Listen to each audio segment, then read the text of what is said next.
Hey everyone, this is Daspony here again with another reading of, another one of PSP7 Master's Fics. This time I'm reading his fiction Requiem, which is perfect for me because there isn't a speaking role in it. So with that in mind, let's go. The light is warm and welcoming. I am marching on through a thick barrier of boughs that prevent me from reaching my goal. The green grass is tickling my hooves as I trot on, making me want to scratch them. I cannot though. I still have something to do.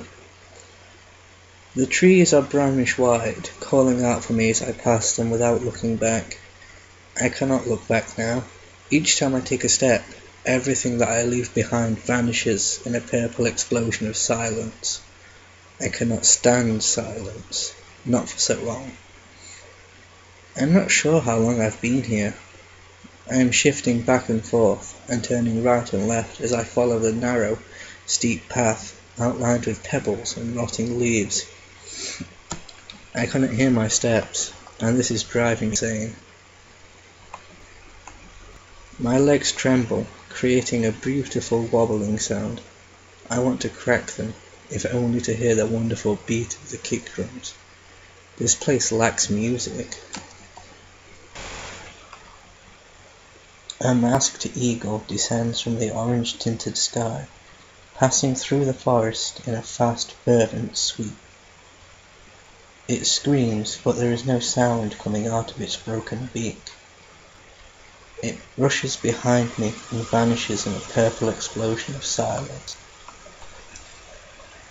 I feel my legs tremble again, almost giving way. They are moving in a broken rhythm, fast, young, vigorous. I want to crack them so much. Desperate, I try to stomp my hoof against the ground. It falls through the soil like it would fall through soft jelly, the very earth blocking the sound. I move along. I can hear faint, soft beeping. It is approaching me from the other side of the forest, luring me, making me want to run ahead and reach the beautiful noise. I no longer want to crack my legs. The forest is empty, because it doesn't exist. I know it, but I keep moving forward to jump into the sound. My trembling legs create a wobbling sound that compensates the beating.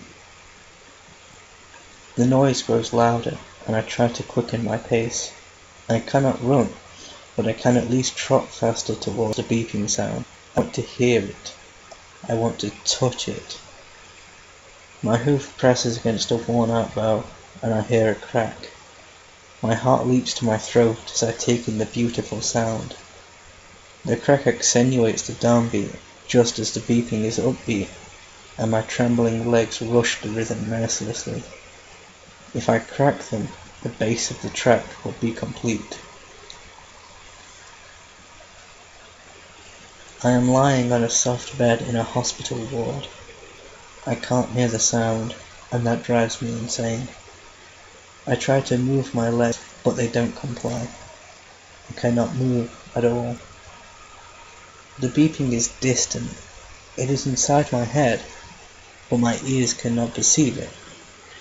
I try to hum along with the rhythm, but my lips don't obey. Neither does my throat. It cannot out even the raspiest of sounds. Suddenly, I want to crack my legs again.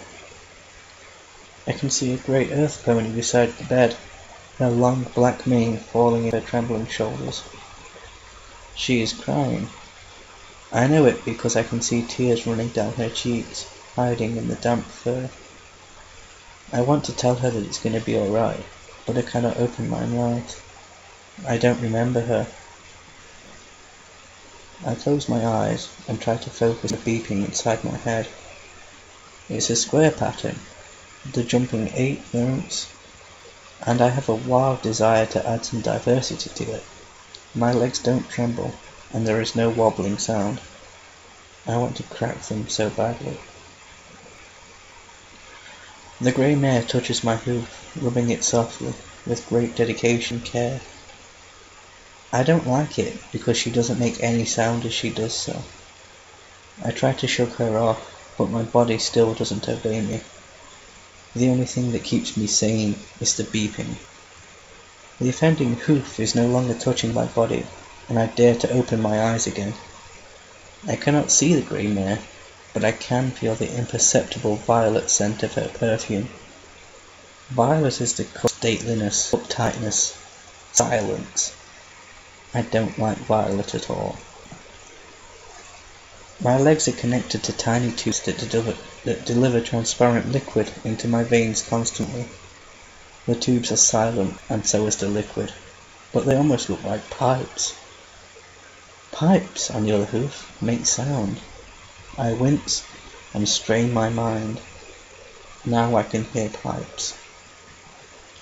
I'd rather hear some bass or drums, but pipes are alright.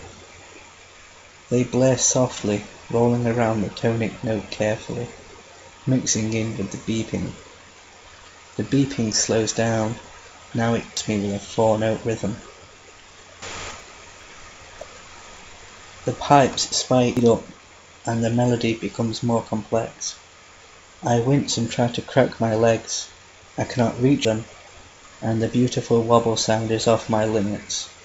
This music definitely lacks bass. I want the melody to be full and complete. I want it to occupy the whole of my mind, leaving no gaps. However, the pipes play strictly at the centre, and the beeping comes to me from the left side of my head. Something needs to fill in the right channel. I close my eyes again, trying to take salvation in the strange kaleidoscope of music that I am able to hear. I tap my hoof against it, but it doesn't make a sound. Maybe that's because it hasn't moved a millimetre. So I'd give anything to crack my legs right now. I think strange mare with the violet perfume. I can't remember her name, but I instantly don't like her. There is a vile attitude to her that screams silence. I hear some bass. The room around me flickers and fades into nothingness. Wave around the wall around me threat. I am no longer walking, trotting. I am floating above the rocky ground, my hooves barely scratching the surface. They do emit a sound. It adds a nice touch of symphony of beeping and pipes, just a record adds to music.